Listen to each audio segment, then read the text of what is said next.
আসসালামু আলাইকুম everyone, welcome my channel শখের রাঁধুনি। আশা করি সবাই ভালো আছেন, আল্লাহর রহমতে আমরা অনেক ভালো আছি। তো আজকে কচু শাক রান্না করে দেখাবো। এই শাকটা আসলে পছন্দ করেন এমন কোনো মানুষ আমার আছে বলে মনে হয় না।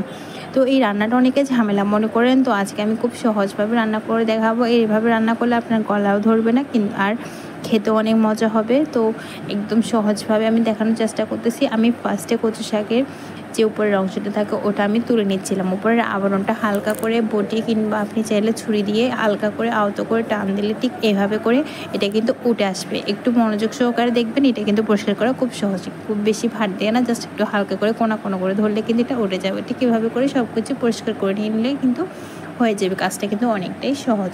তবে হ্যাঁ, অনেকের কিন্তু হাত চুলকানোর মতো একটা সমস্যা দেখা দেয়। তো ওটার জন্য আপনারা চাইলে হাতের মধ্যে গ্লাভস পরে কিন্তু এই কাজটা করতে পারেন।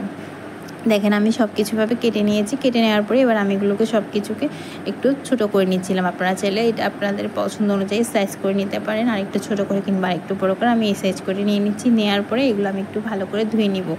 আর বললাম না, হাত চুলকানোর একটা সম্ভাবনা থাকে, তো আপনি চাইলে গরম পানি দিয়ে লবণ দিয়ে হাতটা একটু ভালো করে ধুয়ে নিতে পারেন, অথবা লবণ দিয়ে ভালো করে মাখিয়ে রাখলে কিন্তু হাতটা একটু ঘষা দিলে কিন্তু অনেকটা কমে যায়। আর সবচেয়ে বেস্ট হবে যদি আপনি হাতে হ্যান্ড গ্লাভস পরে কাজটা করেন।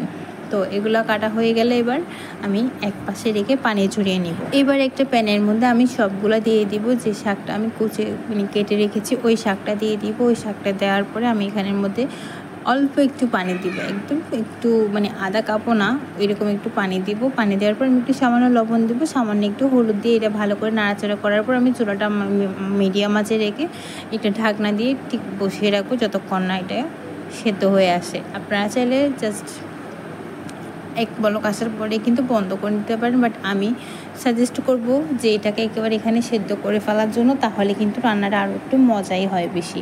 আর হলুদ দেওয়ার কারণে কালারটা আরও সুন্দর দেখাবে।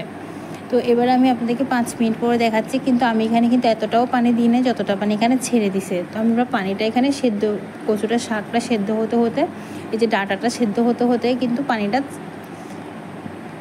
কমে যাবে। তো এই পর্যায়ে আমি আরও 5 মিনিট মতো রাখবো চুলার মধ্যে। এই ফাঁকে আমি কাঁচামরিচ, শুকনা মরিচ, ধনিয়া পাতা, রসুন, পেঁয়াজ কুচি সব কিছু কেটে নিয়েছি। এবার আমি অন্য একটা প্যানে ওটা নামিয়ে এক পাশে রেখে আমি অন্য একটা প্যানের মধ্যে সরিষার তেল দিয়ে দিব কিছুটা। অবশ্যই সরিষার তেল দিয়ে করতে চেষ্টা করবো, তাহলে খেতে কিন্তু ফ্লেভারটা ভালো লাগে। তো আমি ফার্স্ট এখানে রসুন কুচি দিয়ে দিলাম, ওটা একটু ব্রাউন কালার হয়ে আসতে এখানে শুকনো লঙ্কা দিয়ে দিলাম, কুচি করে রেখেছিলাম ওটা। এখানে আমি ফ্লেভার জন্য তেজপাতা দিয়ে দিলাম। এবার আমি এখানে পেঁয়াজ কুচি, টমেটো কুচি, রসুন কুচি এবং পেঁয়াজ কুচি দিয়ে দিব। দিয়ে এটাকে একটু ভালো করে রান্না করে নিব।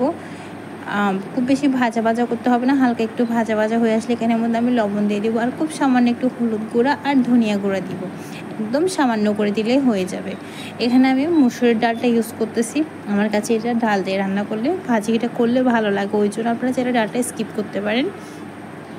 এবার আমি একটু পানি দেবো, যেহেতু ডালটা দিয়েছি ডালটা সেদ্ধ হওয়ার জন্য। এবার আমি একটু পানি দিয়ে এটাকে একটু ভালো করে নাড়াচাড়া করে ঢাকা দিয়ে রাখবো আরও 5 মিনিট মতো, যাতে ডালটা একটু সেদ্ধ হয়ে আছে, যেহেতু কচু শাকটা আমি আধা সেদ্ধ করে নিয়েছি। এবার আমি এখানে কিছুটা আমের আমশি বলে, আপনারা কি বলেন আমি জানি না, আমাদের এখানে গ্রামের ভাষায় আমের আমশি বলে, এক প্রকার টক জাতীয় আচার এটাকে আমি একটু পানি দিয়ে একটু নরম করে নিচ্ছিলাম হাতের সাহায্যে, যাতে টকটা বের হয়ে যায় এবং টকটা শাকের মধ্যে দিলে ছেড়ে দেয়। এই রেসিপিটা একটু টক হলে, ঝাল ঝাল টক হলে কিন্তু খেতে ভালো লাগে। তো দেখেন এটা কিন্তু অনেকটাই সেদ্ধ হয়ে এসেছে। তো এখানে আমি এবার এই যে শাকটা দিয়ে দিচ্ছি, এটা কিন্তু একেবারে এখানে আমি অল্প একটু চিনি অ্যাড করব। এরপর আমি এখানের মধ্যে দিয়ে দিব ওই যে টকটা করে রেখেছি ওটা। এখানে আপনারা যারা লেবুও অ্যাড করতে পারেন যদি টকটা বেশি খান। আর হ্যাঁ, অবশ্যই এখানে লবণটা অ্যাড করে দিবেন। এখানে কিন্তু অনেকটা পানি ছেড়ে দিয়েছে, তো ভয় পাওয়ার কোনো কারণ নেই। এটা আমরা রান্না করতে করতে আর কিছুক্ষণ সময় ধরে রান্না করবো। চুলাটা একদম লো আছে রেখে এটাকে আমি আরও 5 মিনিট মতো বসিয়ে রাখবো। তখন দেখবেন এটা কিন্তু পানিটা থেমে গেছে। আর এখানে আপনারা চাইলে হালকা একটু ভাজা জিরা গুঁড়াও অ্যাড করতে পারেন। তো আমি এখানে আরেকটু টক কম হয়েছিল মনে হচ্ছিলো, তো আমি এখানে আরেকটু দিচ্ছিলাম যাতে গলাটা না ধরে। অনেক সময় এগুলো রান্না করলে গলা ধরে যায়, তো ওই জন্য আসলে টকটা একটু বেশি দেওয়ার কারণ। দেখেন আমি 10 মিনিট এটাকে একদম লো আঁচে বসিয়ে রেখেছিলাম। দেখেন এটা অনেকটা টেনে গেছে। তো তো এই পর্যায়ে আপনারা চাইলে গরম ভাতের সাথে এই রেসিপিটা ট্রাই করতে পারেন। এটা কিন্তু খেতে অনেক মজা হয়। একবার হলো ট্রাই করবেন এবং আমাকে কমেন্টে জানাবেন এই রেসিপিটা কেমন হয়েছে, আপনাদের কেমন লেগেছে ওটাও আমাকে জানাবেন। আমার চ্যানেলটি যারা এখনও সাবস্ক্রাইব করেনি তারা অবশ্যই আমার চ্যানেলটি সাবস্ক্রাইব